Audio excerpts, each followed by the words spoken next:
The EU just crossed the line of hypocrisy and double standards. This is because when trading with other countries, the EU doesn't take into account if human rights are being violated. But this only applies to some selected countries. Do you think I'm making this up? Well, maybe just see this answer of the EU Commissioner of Energy to a question asked by a journalist. So my question is, you reduced the volume of Russian gas, but you increased the volume of Azerbaijani gas within the renewed agreement with Azerbaijan. So it means that you overlooked actually the violation of human rights in Azerbaijan and genocidal policy. How you justify that for the European citizens? The situation we are in the European Union, both on energy but also in many other parts of our economy, is not one where we have chosen to say if countries don't fulfill all human rights, we will not trade with them.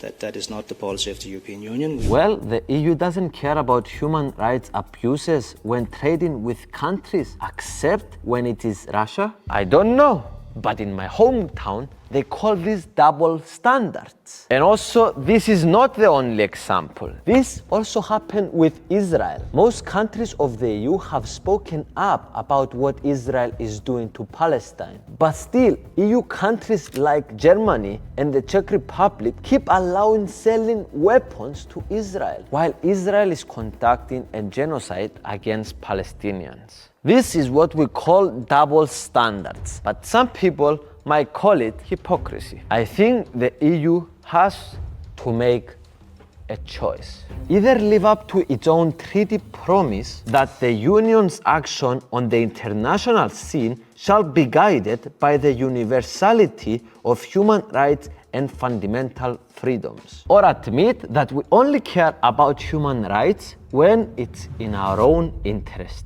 But I'm curious to hear what you think. Is the EU sometimes a hypocrite? Let us all know in the comments below.